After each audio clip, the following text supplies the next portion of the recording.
muito boa noite. It's Saturday, é sábado. E nós aqui juntinhos, para você que vai nos acompanhar, depois vai assistir a aula gravada, para você que vai assistir a reprise do nosso sábado letivo. It's a pleasure for us. É um prazer enorme para cada um de nós podermos estar contemplando mais conhecimento, treinando sem cessar. Até mesmo porque o vestibular ele se avizinha e é por isso que nós temos que tomar todo o critério. O final do ano se aproxima, temos que terminar o nosso ensino médio e é este convite que eu te faço. It's a invite, né? I invite you. Eu te convido. Então, come on with me. Vamos aqui dar continuidade ao que nós estávamos estudando em termos de passiva, ativa. Que é isso, hein? Passiva, ativa. O que seria isso? Será que eu sei o que é isso, professor? Passiva, ativa, reflexiva? Pois bem, nós estávamos estudando isso na aula de sexta-feira, na aula de ontem, tá? Na aula de ontem nós visualizamos esse encontro. E lá ficou acertado que nós temos, não é, como missão, identificação de recursos linguísticos em relação ao contexto, tá? E é por isso que nós vamos estar treinando a past voice, presente e passado perfeito. Mas não é só presente e passado perfeito. Nós vamos ver outros tempos verbais, tá? Outros tempos verbais. Então, o que é que eu ainda trago para você? Eu tenho que estar alertando para você sobre a identificação, tá, desse verbo na terceira pessoa do singular ou na primeira pessoa, tá? Porque nós temos um índice de indeterminação. Isso acontece porque nós já vimos que a voz passiva, ela é uma voz mais tida como formal, não é? Ela é da impessoalidade. Você consegue visualizar em certos gêneros textuais. Quais são os gêneros textuais que é muito comum você encontrar uma passiva? Professor, eu já tive contato com a passiva, por um exemplo, em notícia de jornal. Eu já tive contato com a passiva nas headlines, tá? Eu já tive notícias com a notícia da passiva em cartaz eletrônico, cartazes de um modo geral. E se você está anotando isso e consegue visualizar a presença nesse tipo de contexto, eu digo a você que você está acobertado de razão. Então, good job, parabéns. Porque é, de fato, muito comum em cartazes, não é? em manchetes de jornal, noticiários, notícias, trabalhar com a voz passiva. Professor, eu queria fazer uma pergunta. Por quê? Simples. Ela tem um trato mais formal. Ela me dá ares de impessoalidade, entende? Então, por assim dizer, eu tenho este crivo de utilizar essa estruturação. E lembrando o que nós temos de conhecimento da passiva, é a valorização, não é, da ação. A ação que foi exercida pelo agente. Por isso que também ela é muito utilizada em certos tipos de situações que preconizam um aviso, uma orientação para todo um público. Quando não se quer dar a entender o público-alvo, tá? É o geral. Então, eu vou usar a voz passiva. Por um exemplo, quando você chega num airport, né? Num aeroporto, e aí você diz assim, rapaz, eu estou ali com um aviso, um cartaz dizendo que a sua bagagem, né, de mão, Ótimo, beleza. Mas tem um outro aviso ali que me preocupou. Ele diz que as bagagens podem ser revistadas para uma checagem posterior. Observe, não é nem a minha, nem a sua, mas a qualquer uma das bagagens.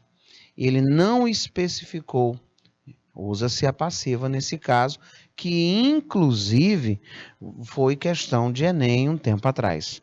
Tá? E várias outras questões. Então, a passive voice, a voz passiva, ela é muito comum em notícias de jornal, uma vez que manchetes, olha lá, ó, headlines, né, ó, manchetes, tá? Frequentemente omitem o agente de uma ação.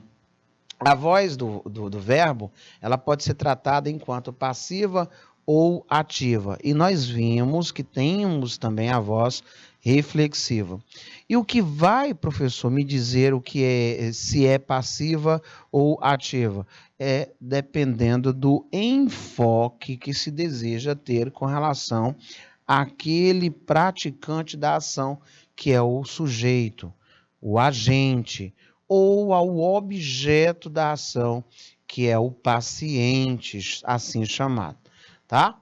Então, quando se falar em voz passiva, voz ativa, você traz logo à mente essas informações, que elas estão diretamente conectadas ao praticante da ação. Aí eu vou dizer que é a voz ativa.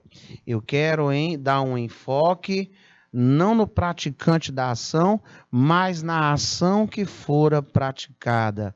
Aí eu vou dar aso à estruturação da voz passiva. Certinho? E, professor, e a reflexiva? Gente, a reflexiva, você tem o sujeito praticando a ação, que lá na língua inglesa ela vai reverberar lá no pronome reflexivo, volta para o verbo refletindo no próprio agente. Então, o agente, né?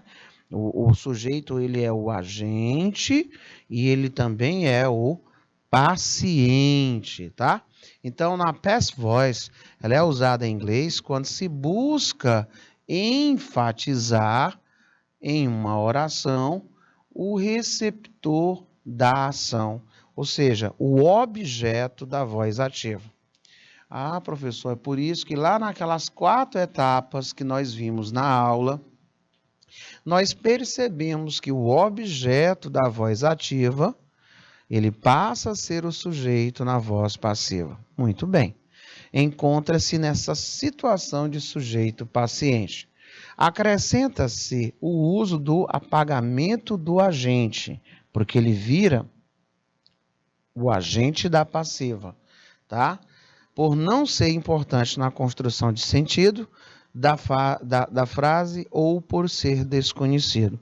E, turma, foi por isso que eu falei para vocês na aula de sexta-feira, na aula de ontem, né, que é muito comum a utilização, tá, de 4 etapas, mas das 4, somente 3 são obrigatórias, que é o objeto da ativa se transformar em sujeito na passiva.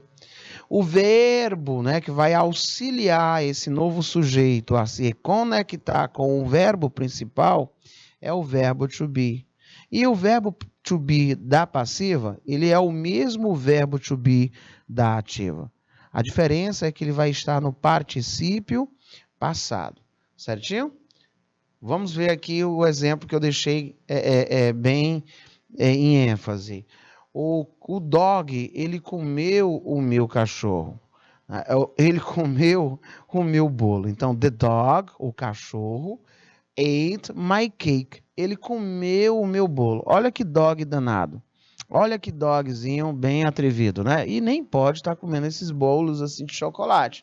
Então, quem foi que comeu o meu bolo? Eu, cidadãozinho praticante da ação, em evidência, é o dog. Ele é o cidadãozinho que foi lá e, ó, nhame, nhame, o meu cake, né? O verbo, professor, quem é? Bom, o verbo é esse aqui, ó, ate. Gente, eu deixo assim tudo grafado. porque eu noto que alguns alunos ainda hoje têm uma certa dificuldade em saber quem é verbo, quem é sujeito, quem é objeto, tá? Ele às vezes desconhece até mesmo quase que toda a estrutura. Então, se você assistir as nossas aulas, as aulas que ficam gravadas, elas ficam todas marcadas para que você possa também ir anotando e ir amadurecendo até o dia da tua prova de vestibular, para quem já faz um curso técnico que tem inglês instrumental, por exemplo, o curso técnico de secretariado, ele tem lá uma disciplina que é a instrumentalização linguística, que é o inglês instrumental, tá? Você já está prestes a finalizar o seu ensino médio, não é? Nós já estamos no final de setembro, então você tem aí mais 2 meses e algumas semanas para terminar a última bateria de prova, né, por assim dizer. E dia 13 de novembro se avizinha aí a primeira etapa, que inclui a nossa disciplina com relação ao Exame Nacional, né, que é o Enem, tá? E aí fica de olho, ó, sábado letivo, que hoje estamos aqui impreterivelmente, né? Temos aí o Enem na estrada, tem o Corujão, tem as revisões, tem as aulas da semana, e elas acontecem até 22h30, sendo a última gravada. Ou seja, é aquele momento que, se você não se esforçou até agora como gostaria, fica aí uma linha de raciocínio, uma reflexão, de rapaz, agora eu vou para cima, eu vou praticar, eu vou estudar e, com certeza, finalizar o ano de bem, com a sua consciência estudantil, tá? Então, olha só, o objeto paciente, olha, professor, é o cake, não é? Perfeito, ó, my cake, tá? Então, você tem que o cachorro comeu o meu bolo, o cachorro comeu o meu bolo. Olha que cachorrinho mais que atrevido, né? O cachorro comeu, ele devorou o meu bolo. Perfeito. Na voz passiva, eu não vai me interessar o que o cachorro, quem foi que comeu o meu bolo, o cachorrinho, o dog, o Lulu. Vai me interessar que o bolo ele foi devorado pelo cachorro, tá? Então eu digo que o my cake was eaten. Perceba que aqui você vai ter o seguinte, ó, você vai pegar o objeto da ativa, tá? Que é my cake, e ele vai, ó, passar a ser o sujeito na passiva. É o primeiro item que você faz, ó. Primeiro item. Tá? Então, o objeto da ativa, my cake, ele passa a ser o sujeito na passiva, tá? Foi por isso que ficou assim, ó, my cake. Tudo bem? Professor, e de onde surgiu esse was? Que eu não estou vendo ali na frase principal. E nem vai ver, tá? Porque ele vai surgir daqui, ó. O item 2, ele fala que o verbo to be, ele é obrigatório, tá? Ele é obrigatório. Esse verbo to be obrigatório, ele vem, ó, ele é conjugado no mesmo tempo do verbo principal da ativa. O que aconteceu? Quando eu olhei para o verbo principal da ativa, ate, tá? Olha o que aconteceu. Eu teria que ter acesso a essa informação aqui. O verbo em questão é o verbo comer. No infinitivo, ele fica to eat. No passado, ele fica ate. E o particípio passado que vai ser utilizado na passiva, eaten. Quando eu percebi que ele é passado, logo me vem a instrução que o verbo to be no passado, ele pode ser quem? Ele pode ser o was e ele pode ser o were. Qual é a problemática agora? Professor, por que ele não foi o were? Porque quando eu peguei o objeto da ativa my cake e passei a usá-lo na passiva na qualidade do meu novo sujeito, esse novo sujeito, ele comporta singular. Ele é singular. E é por isso que ficou o was. É daí onde surgiu esse was, tá? Ó, porque ele é singular. E o eaten, porque nós sabemos, tá, que o item 3, ele diz que o verbo principal, tá, da ativa é igual ao verbo da passiva. A diferença é que você vai deixá-lo no particípio passado. E é por isso que eu sublinhei esse aqui, deixando em evidência de azul. Então, tá aí, os 3 passos obrigatórios são esses, tá? Porque o by the dog, eu poderia até não colocar, porque o que me interessa na passiva é a ação que foi praticada. Então, o meu bolo, ele foi comido, pelo cachorro, ou seja, agora eu transformei o sujeito da ativa em agente da passiva. Esse é o quarto item, tá? E esse quarto item nem sempre vai estar presente nas sentenças. Falando agora de nossas provas. Se esse conteúdo ele está pairando ao dia de hoje, ele vai se fazer presente, né? No mês de novembro, no mês de outubro, novembro, com certeza ele vai estar presente nas últimas baterias de prova, na recuperação, na prova final. Isso é inconteste. Então, daqui até lá, nós vamos estar vendo as questões de impessoalidade, nós vamos estar analisando os textos que mais utilizam essa estruturação e os vários modelos de questões. Porque quando eu falo modelo, nós vamos estar trabalhando com competência e habilidade, tá? Para que você possa galgar êxito. Então, finalizando aqui a nossa linha de raciocínio, nós ainda temos o seguinte: quando devemos usar a passiva?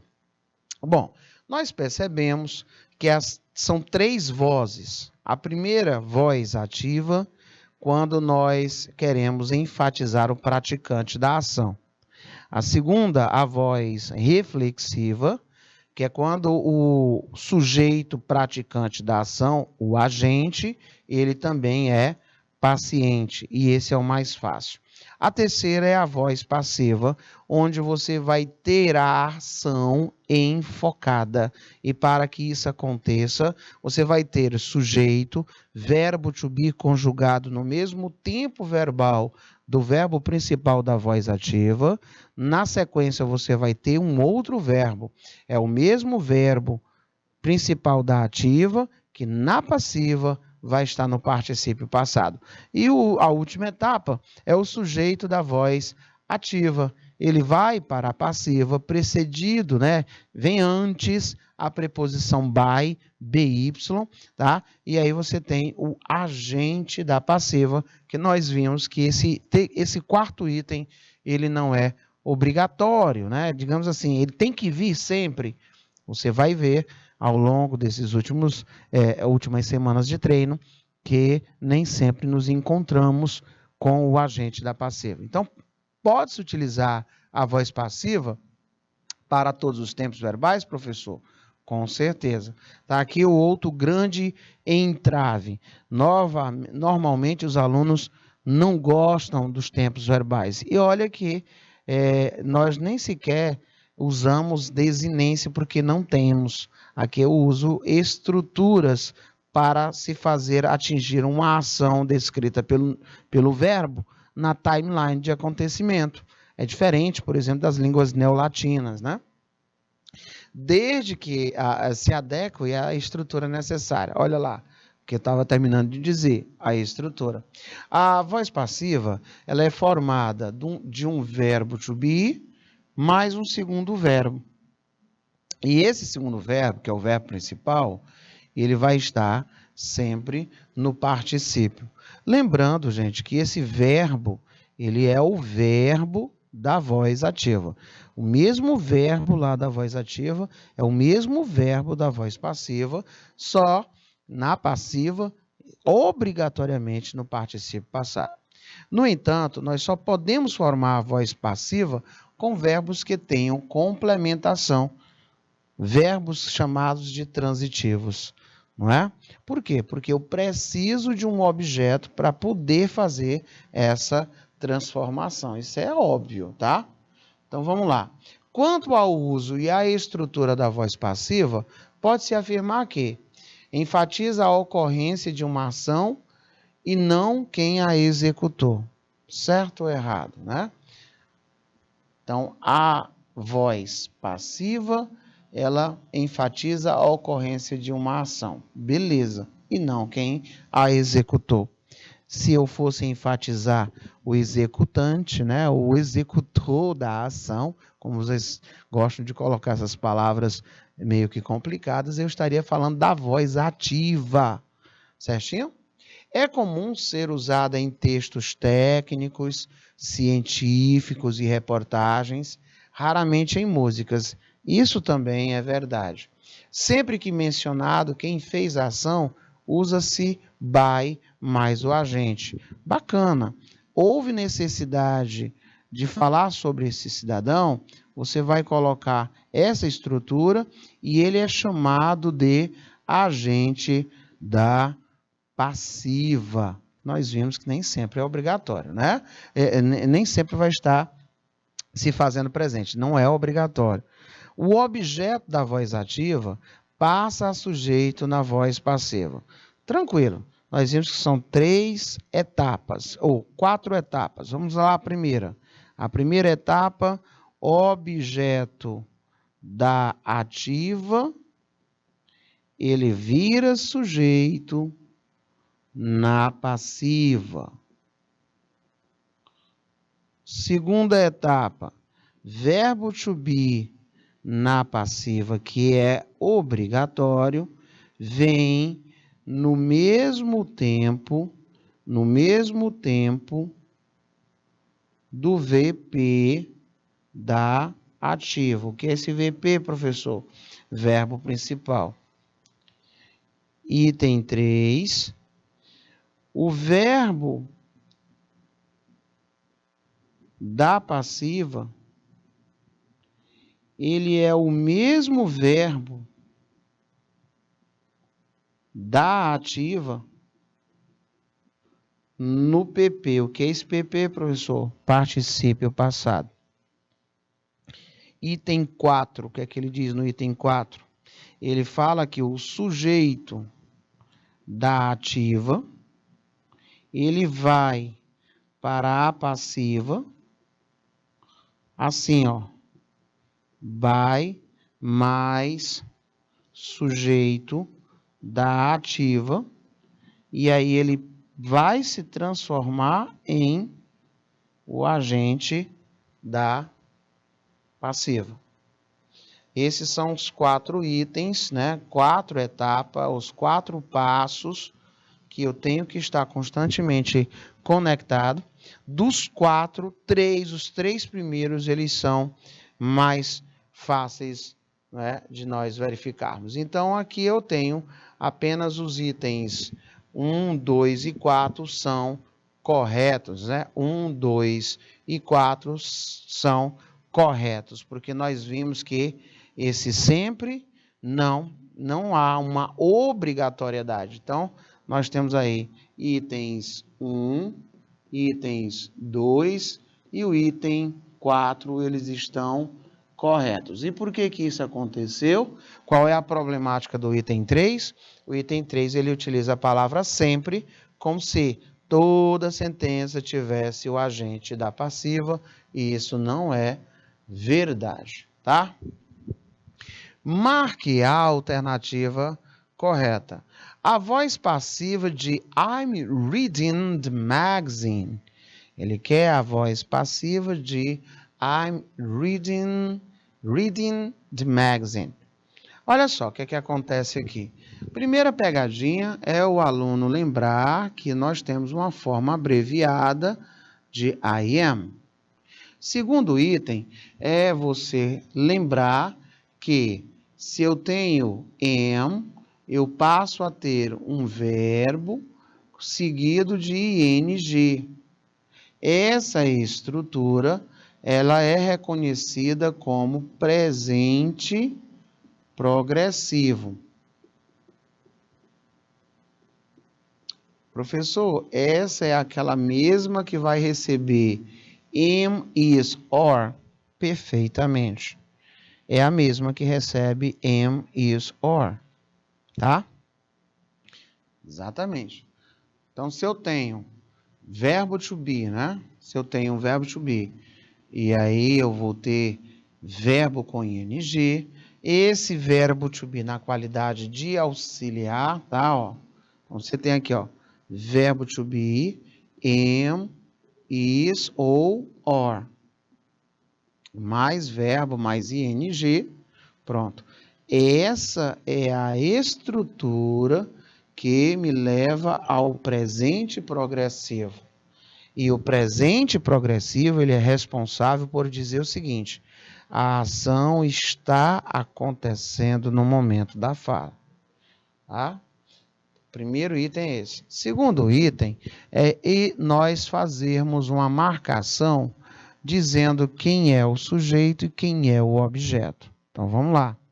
Quem é o sujeito da ação? Então, eu tenho aqui o agente eu. Tem objeto? Tem, porque quem ler algo. Então, the magazine. Tá? Então, primeiro item que eu tenho que lembrar para passar para a passiva é pegar o objeto e transformá-lo em sujeito, tá? Então, a problemática não está aqui, ó, porque todas as letras estão com o objeto da ativa sendo sujeito na passiva. Tá? Então, vamos atrás da problemática. Muito bem. Olhando agora para a estrutura, tá? O que é que vai acontecer? Eu preciso transformar o verbo to be. Vamos raciocinar o seguinte. O presente progressivo, né? Presente progressivo com o verbo to be. O que acontece aqui? Aqui é onde está a problemática de anos de treinamento, onde você, às vezes, não levava muito a sério o famoso verbo to be. É tão tal que ainda hoje, quando eu vou trabalhar o verbo to be, para relembrar, o aluno diz, Ave Maria, professor, eu estudei isso a minha vida inteira. E eu sempre digo, e ainda não aprendeu. É por isso que tem dificuldade. Olha só, como é que é a estrutura do presente contínuo? Né? Ou do progressivo? Não é o auxiliar? Eu tenho que ter um auxiliar. Quem é esse auxiliar? Né? Quem é esse auxiliar? Am, is ou or. Por quê? Porque ele está no presente. É presente progressivo. Na sequência, eu vou pegar um verbo. Ó, eu vou pegar um verbo sem to. Tá? Então, eu pego um verbo sem o to. O verbo que eu quero colocar agora é o to be. Então, eu vou pegar esse verbo sem to, vou acrescentar ing, tá? Por isso que você vai ter, ó, be mais ing. Alright? Pronto. Nesse momento, tudo bom, Josélia? Nesse momento, eu vou estar transformando o presente progressivo, o to be, no presente progressivo. Vamos dar logo uma olhada. Magazine, revista, e ele está no singular. Se ele está no singular, o auxiliar a ser usado é is. Então, ó, vai ficar o is, não pode porque eu tenho é presente, não serve porque eu preciso do auxiliar, mas é auxiliar, verbo to be, a mesma coisa, tá? E por que a letra E também vai ser eliminada? Apesar de ser o verbo to be, ele está no passado. E aqui ele está no presente. Tudo bem? Vamos só checar a resposta. Be mais ing. Vou pegar o verbo, tá? Por que esse verbo ficou assim, professor? Vou pegar o verbo. Vamos lá? Lembrando aqui, ó, verbo em questão é o verbo ler. Ó, verbo ler. O passado dele é esse e o particípio passado é esse, tá? Por isso que ele não mudou a sua estrutura. Alright? Tá bom? Portanto, letra correta, A, gabarito, tranquilo. E o by me está entre essa estrutura. E, professor, eu não entendi por que ficou esse me. Ora, porque o by é uma preposição. E depois de uma preposição eu vou aplicar o pronome objeto. Lembra do conteúdo? Pronomes pessoais. São dois, não é? Pronome pessoal sujeito, pronome pessoal objeto. E o correspondente dele é o me. Muito bem. Vamos lá. Ele pede agora o seguinte: map the sentences in the active voice with the... ele pede para nós pegarmos a coluna enumerada com a coluna lacunada e nós façamos uma espécie de diálogo interessante envolvendo a complementação da voz ativa e da voz passiva. Ele diz que my brother, né? E aqui eu tenho o primeiro tempo verbal. Esse tempo verbal ele é chamado de present perfect. Presente perfeito. Auxiliar have ou has, mais verbo no particípio passado. Tá bom? Onde é que eu vou ter essa estruturação? Bom, presente perfeito eu tenho que ter have ou has. Muito bem. Como ele trabalhou aqui com a cell phone, tá? Esse item aqui equivale a it e ele está no singular. Então eu venho aqui, ó, a cell phone, a cell phone, a cell phone. Então o problema não tá porque ele fez a adequação perfeita. Ele pegou o objeto da ativa e transformou em sujeito na passiva. Tá bom? Professor, então a problemática vai estar justamente no reconhecimento do tempo verbal perfeito. É presente perfeito, então ele tem que ter have ou has, mais o particípio passado de quem? Coloca aí. Observação. No presente perfeito, né? O verbo to be vai ficar assim, ó. Eu preciso do auxiliar. Quem é o auxiliar? Se for normal, have. Se for terceira, do singular, eu coloco has, né? Mais um verbo no particípio passado. E qual é o particípio passado do verbo be? Been. Tá aí a estruturação. Auxiliar, verbo principal no particípio passado. Ah, então eu já sei, professor, que a resposta fica aqui, ó. Muito bem. Tá? Então, o número 1, ele vai para essa vaguinha aqui, ó. O número 1, ele vai para esta vaga. Tranquilo? Vamos para o 2? Bom, quando ele pegou o verbo e disse que, ó, bald, tá? Esse moço aqui, ele está no simple past. Ficou tranquilo, porque o verbo to be no simple past, ele é was ou were. Tá? Cell phone é singular, então tem que ser was. Eu achei o was aqui e achei o was aqui. Só que no número 2, eu não tenho o verbo com ing, então não pode ser com ing, tem que ser sem ing. Então vai ser o verbo aqui, ó, para dizer que um telefone ele foi comprado por ele, tá? Então, o item 2 está na primeira vaguinha. My brother always buys a cell phone. O meu irmão, ele sempre compra um telefone. Observe que nesse exato momento, você tem a palavra com flexão. Essa flexão é a presença do simple present. Nós não vamos ter problema, porque o verbo to be no presente simples, ele pode ser o quê?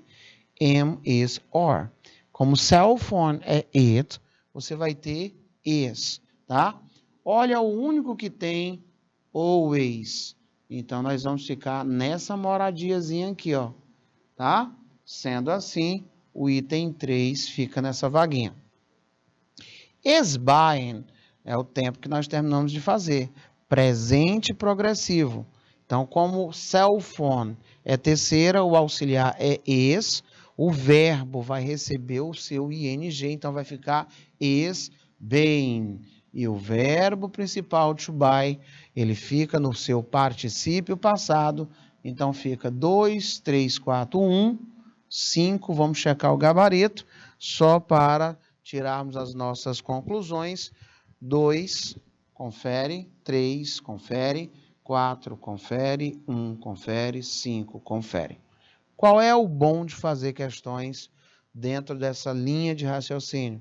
Que muitas vezes você consegue responder a questão de uma forma bem rápida através do processo de eliminação, tá? Eliminação. Alguns vestibulares, alguns concursos trabalham ainda e muito com itens corretos, verdadeiro e falso, somatório, tá? Então é sempre muito bom estar relembrando algumas variações de questões que ainda são bem presentes Brasil afora. Marque a única alternativa correta com a passive voice. Né? Ele pede que tenhamos a voz passiva. Qual é o detalhe aqui e que provavelmente dê trabalho ao aluno um pouco, digamos assim, menos treinado, né? É o reconhecimento desse mocinho aqui. Então, nossa prova, com toda a convicção, ela venha nesse formato, porque nós precisamos contabilizar o ponto necessário, né? Mas a nível de vestibular, hoje é muito raro. Você não é que não tenha, eu tenho vestibulares conteudistas, tá? Mas em termos de competência e habilidade, isso é estrutural. Ele vai solicitar o impacto dessa estrutura na língua portuguesa. Eu estou falando especificamente de Enem. Mas vamos aqui. Esse menino, ele é o verbo escrever, ó, to write. Ele é o verbo escrever. Problemático, ele, né? Problemático, rebeldezinho, olha só. Porque ele fica assim, brought para escreveu. Professor, então eu estou falando do passado. E o particípio passado dele é esse aqui, ó, com 2 T's, é N. Notaram? Esse aqui vai me interessar. Por quê? Porque ele pediu a voz passiva. E nós sabemos que uma voz passiva, ela vai fazer o uso de um verbo no particípio passado. Tá bom? Eu vou logo atrás desse menino, professor. Então, ele está aqui. Olha, professor, tudo certinho. Muito bem. Isso, professor. Então, não tem como nós eliminarmos pelo particípio. Vamos verificar se aconteceu alguma problemática com o objeto, tá? Objeto da ativa, sujeito na passiva. Professor, também tem aqui, ó. Tá tudo certo. O objeto tá tudo bonitinho. Então, tá onde o problema? Então, vamos dar uma olhada. Na qualidade de passado, ó, aqui é o passado. Eu sei que lá na passiva, o passado dele ou vai ser was ou vai ser were. Pronto, está aqui a problemática sendo resolvida. Eu olhando para this letter, mesmo que eu não soubesse o que é letter, carta, né? Eu sei que this, que significa este, esta ou isto, ele vai estar me falando nesse primeiro momento de forma singular. Se é o singular, só me interessa quem? O was. Então, a letra A ela está fora. eu tenho apenas aqui was e was. Na frase onde tem Paul wrote this letter, nós não temos nem nada com ing. Então, é impossível ter ing na sentença. Certinho? Então, esta carta, ela foi definitivamente, né, com a composição dessa letra D de dado, tá bom? A alternativa se encontra no mesmo tempo verbal que a frase acima, o passado simples.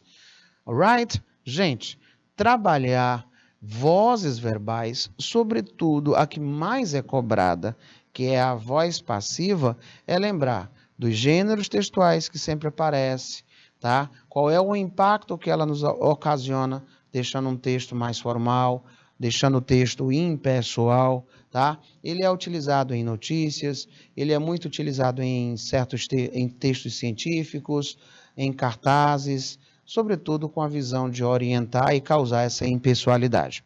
Tá? Cartas também pode aparecer? Sim, inclusive nós já fizemos até questões com esses modelos. E é isso, gente. Na aula da semana que vem tem muito mais para você que é na terceira série, que é show. Te vejo em breve.